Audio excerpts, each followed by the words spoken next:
বৃহস্পতি তিনি দেবতাদেরকে নিয়ে একটা যজ্ঞ করলেন।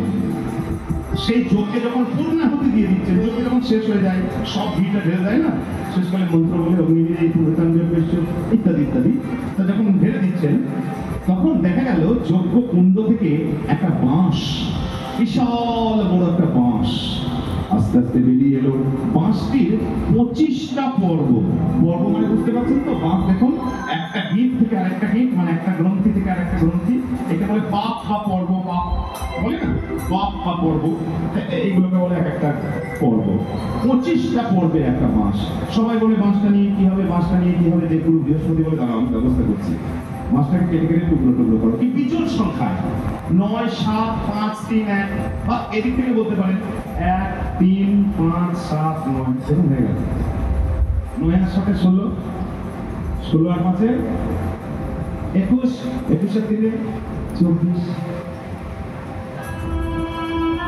কেটে কেটে টুকরো টুকরো 4 টুকরো করে দিল। এবার কি হবে, প্রথম 3টেকে বাঁকিয়ে 3টে ধনুক তৈরি করো। প্রথম ধনুক, যিনি যজ্ঞের প্রথম অধিকার স্বয়ং যজ্ঞেশ্বর বিষ্ণু, প্রথমটা পেয়ে গেলেন। দ্বিতীয় ধনুক দুটো পাবেন বাবা শিব, দ্বিতীয় দুটো ধনুক বাবা শিব পেলেন। বাবা শিব বলে, বাবা আমি ধনুক নিয়ে কি করবো, আমি সাধুযোগী মানুষ, আমি ধনুক নিয়ে করবো। একটা ধনুক দিয়ে দিলেন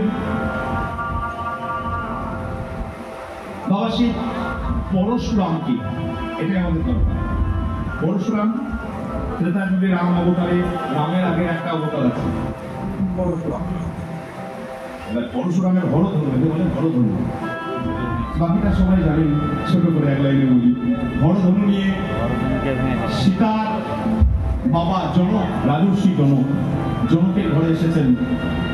রাজর্ষি জনক বললেন, মহারাজ আমার মেয়ে তো বিবাহযোগ্য, খুব সুন্দর দেখতে, দেশ বিদেশে রাজারা অত্যাচার করছে, বিয়ে করবো বলে, আমি কাকে বিয়ে দেবো আপনি বলবেন? বলে, শোনো, এই ধনুক আমি দিয়ে গেলাম, শিবের ধনুক, এই ধনুক যে তুলতে পারবে তাকে তুমি তোমার মেয়ে দিও, আর আমার আশীর্বাদে ধনুক তুলতে পারবে সীতা, আর সীতার বর হওয়ার যার যোগ্যতা আছে সে। এবার ধনুক প্রতিদিন শিব মন্দিরে রাখেন, পরিষ্কার করা হচ্ছে, তা আর কেউ তুলতে পারে না। কত রাজা এলো, কত রাজা গেল, বিয়ে আর হয় না। শেষকালে বিশ্বামিত্র রাম লক্ষ্মণকে নিয়ে এসেছেন জনকের সভাগৃহে। রামচন্দ্র, দেখুন রামচন্দ্র ধনুকটা নিয়ে তুলছেন, গুণ পড়িয়েছেন, মর্মর মর্মর করে মর্মর শব্দে ধনুক ভাঙছে। রামচন্দ্রের করস্পর্শ পেয়ে ধনুক বলে উঠল, প্রভু আমি তো শেষ হয়ে যাচ্ছি, তা আমি কিছু পাবো না, কি চাই তোমার? আমি তোমার সীতাকে রক্ষা করেছি, তোমার সীতার মতন সৌভাগ্য যদি আমার একটু হতো। কি চাই বলো? আমি সীতার মতো তোমার কাছে থাকতে চাই মাঝে মাঝে, আর তোমার অধরামৃত প্রসাদ চাই, কথা আসতে। তবে এখন নয়, এখন তো তুমি ভেঙে যাচ্ছ, শেষ। কালান্তরে তুমি বেণুরূপে জন্মগ্রহণ করবে। যখন তোমার বেণু হাতে রাখবো, গোচারণের সময় বেণু বাদন করবো, কোমরে রাখবো, যখন হাতে রাখবো, বুকে ধরবো, কোমরে রাখবো, তখন তুমি আমার অঙ্গের ছোঁয়া পাবে, আমাকে ছুঁয়ে দেখার সুখ পাবে সীতার মতন। আর যখন বেণু অধরে লয়ে বেণু বাদন করবো, তখন আমার অধরামৃত প্রসাদ পাবে। সেই বেণু, সেই হরধনু আজকে বেণু রূপে বৃন্দাবনে অবতীর্ণ হয়েছে। নিতাই গৌর হরি হরি বলে হচ্ছে বেণু। তাহলে মা শারদা সরস্বতী হচ্ছে বংশী, আর হরধনু হচ্ছে বেণু। আর একটা বাদ রইল, খুব ছোট, এই ঘটনাটা আপনারা সকলে জানেন। একে বলে ব্রহ্মমোহন। ওই যে এক পর্ব বেঁচে গিয়েছিল, বললাম না, একটা পর্ব বেঁচে গিয়েছিল, ওটা তো বাঁকানো হবে না, ওই জন্য ওটা রেখে দিয়েছিল ব্রহ্মার কাছে। ব্রহ্মাকে বললো, ব্রহ্মা তুমি তো সৃষ্টিকর্তা, কখনো কাজে লেগে যাবে, তুমি রেখে দাও। এই দেখুন ব্রহ্মার মতিচ্ছন্ন হলো। লীলা বলছে, ব্রহ্মা কৃষ্ণ লীলায় কৃষ্ণকে চিনতে পারলেন না। আরে যে গরু চড়ায়, যে এগুলো খায়, সে আবার ভগবান হতে পারে নাকি? ওই জন্য 9 গরু চুরি করলেন। গরু চুরি করে যখন দেখলেন সর্বনাশ হয়ে গেছে, এত গরু, জবার চুরি করি, জবার কোথেকে আসে? দেখছে সবাই কৃষ্ণ। আছাড় খেয়ে বললেন ব্রহ্মা, ভগবানের চরণে ভুল হয়ে গেছে,